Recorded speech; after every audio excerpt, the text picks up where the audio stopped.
Good morning, afternoon, dear viewers, and welcome to a super special retro review type video dedicated to Heroes of Might and Magic 2.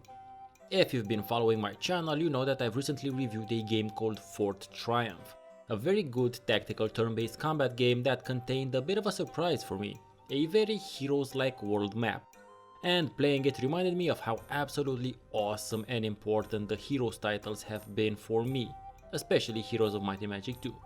So what is one to do when gaming nostalgia suddenly strikes? Well, one goes to his or her GOG library and installs said old game, which he or she already purchased a couple of years ago when it was on sale, of course. It is a bit odd talking about Heroes 2 now, considering that it's been out for 22 years. The length of time isn't the issue. I have reviewed even older games on my channel, but none of those games has had the number of further sequel entries that the Hero series has. And as a result, they haven't had that long lasting of a continued footprint in the gaming industry. Played during a very formative and generally carefree period of my life, Heroes 2 has managed to become one of those few cherished memories that form a sort of time capsule within your heart and mind.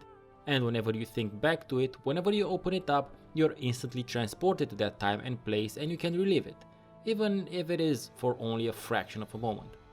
And that's what Heroes of Might and Magic 2 means for me in a nutshell, but let's get to what the game is and how it holds up, if at all, with a little bit of background for those who do not know. The initial title, Heroes of Might and Magic 2 The Succession Wars, was released in 1996, with its expansion, The Price of Loyalty, being released the following year. The Gold Edition, which bundles the two together, being released in 1998, and coincidentally that's the version available right now on GOG. So okay, I'm not playing a 22-year-old game, I'm playing a 20-year-old bundled version of the game. Much like its predecessor and sequels, Heroes 2 is a turn-based strategy game which has you taking over one of the several very thematic factions present in the game, and basically going on a variety of campaigns or playing standalone scenarios. Each faction is quite unique, having a wide variety of creatures that you can recruit for your hero's army. And while there are lots of similarities between the basics of each faction, for instance, each faction has at least one ranged creature and one ultimate type creature, they are all very differently approached in terms of power level, cost, and creature numbers. And honestly, that's about it in terms of what the game is. I'm pretty sure most, if not all of you watching this, are pretty aware of how a Heroes game works. Let's get to what makes Heroes 2 stand out. And the first thing that stands out is how it looks. There is something endearing and thoroughly old school about the pixel art style of the game. It looks very 90s fantasy illustration, something that could only come from that period of time. This not exactly realistic but close enough style of fantasy illustrations appears to have been a thing in the gaming industry at the time, seeing as how Magic the Gathering's first several years featured a somewhat comparable style. And that one was launched in 1994, while the first Heroes game was released in 1995. I'm pretty sure there was either some inspiration being taken, or that was simply the style of the era in the industry. The pixel art and stylistic choices of Heroes of Might and Magic 2 can only live and exist in that period of time, because if you were to compare them to the modern standard of fantasy art, present even in most indie games, Heroes 2 looks almost childlike in its use of color and overall art direction. Hell, even compared with its sequel, it is a totally different type of visual experience. But I don't see that as dating it, although you can definitely argue it does. I see it more as giving it a particular place within the Heroes franchise, because nobody really mentions the first one. As far as collective memory is concerned, everything started with Heroes 2. And that's something that you used to get back then as well. Sequels to games would usually not only feature larger scopes, but also extra dimensions with whole new engines, due to development of both processing power and information technology in general. Until at a certain point when things pretty much started looking the same and going in a different sort of direction once Ubisoft took over. But I'm not talking about the series as a whole, let's get back to Heroes 2. So the graphics are iconic as far as I'm concerned, representing the era that the game was made in and being the jumping off point for the rest of the series. And it's definitely the thing that stands out first, closely followed by the sound and the absolutely crazy awesome opera-like soundtrack that the game has. Now, to be honest, I didn't play the game with its full soundtrack originally. Due to the vicissitudes of time and my geographical situation, yeah, more on that in the podcast I mentioned earlier. But the GOG version does feature it, and it is quite surprising and rather astounding. I did however grow up playing it with all the rest of the sounds, and those special sound effects will stay with me for as long as I live. Very well suited to what they were supposed to be. I've only recently remembered how hitting the slingshot wielding halflings of the Wizards faction results in what can only be described as a burping sound, or the weird trepidation sensation that hearing that good morale sound brings to my ears. It might be just me though.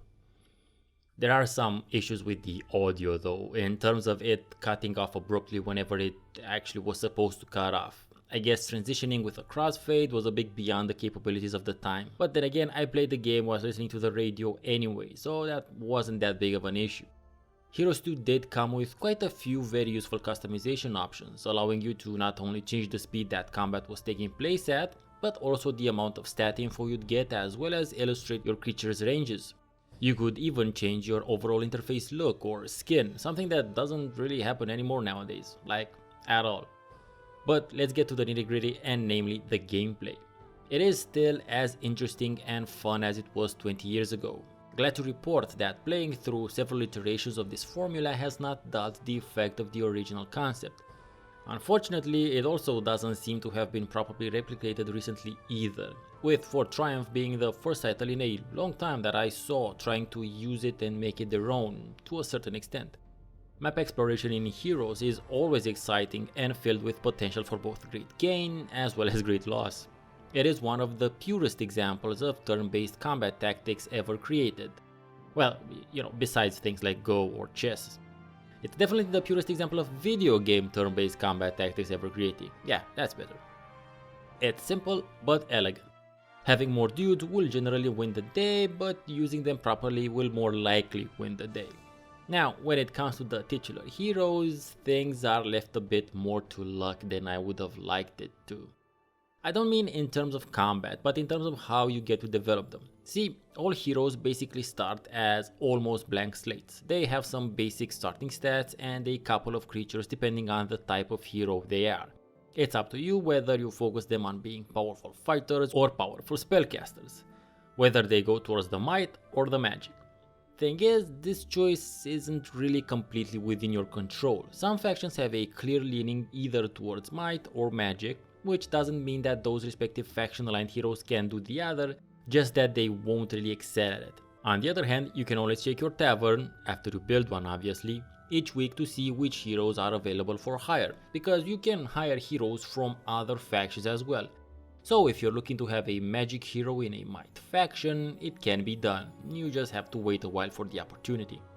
When it comes to the primary skills of attack, defense, spell power and knowledge, their development is more completely out of your hands. Once they gain a level, they'll gain an uptick in any one of the four. The choice of which one goes up at any given level depends on the type of hero you have. Those chances shift a bit after a hero reaches level 10.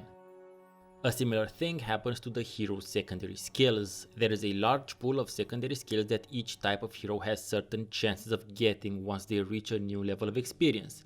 The type of hero will influence which skills he or she has access to begin with. For instance, barbarians can't learn necromancy and necromancers can't learn leadership.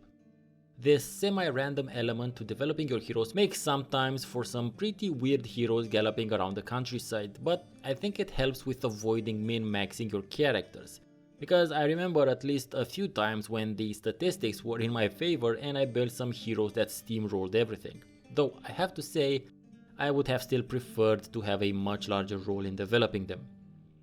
Another important aspect of the game is the artifact hunting and collecting, basically. Heroes 2 has a very primitive and limited way of storing your artifacts. You can only have a set number of them with you. If you're a spellcaster, one of those limited slots is already taken up by your spellbook, and that's it. There are no real limits to how many swords, axes, shields or anything really you can have at you at any one time, besides the overall limit of artifact numbers in general. Now, from a mechanical standpoint, all of these act like permanent buffs until you either die, give them to a different hero of yours, or lose them in a fight where you surrender. And that's fine, but from a game world and flavor perspective, It makes absolutely no sense to be lugging around you more weapons, armor and trinkets than you can possibly wield or wear and still have them bestow their benefits upon you. Just doesn't make sense. So just to be clear, I don't remember the title through rose-tinted glasses, and my feelings towards it don't stop me from being objective. It isn't the best game of the series, it's only the best game in the series for me. But I am also glad to see that it still holds up to objective scrutiny 20-something years later. Heroes of Might and Magic 2 is an iconic title for me and for many more gaming enthusiasts who have been playing games for more than 2 decades. It's the first thing I think about when the series is brought up, and while its successor is objectively a better game, it cannot surpass Heroes 2 in my book. Don't get me wrong, this doesn't mean I don't enjoy playing the sequels. I do, very much actually, and depending on the response to this video, I might just jump into the third one and do a retro review video for it as well. Make sure to let me know in the comments if you'd like to see that. But yeah, Heroes 2, at the end of the day, is one of the first major computer video game titles I played, and alongside the likes of Warcraft 1 and Civilization 2, it will always have a special place in my heart and mind.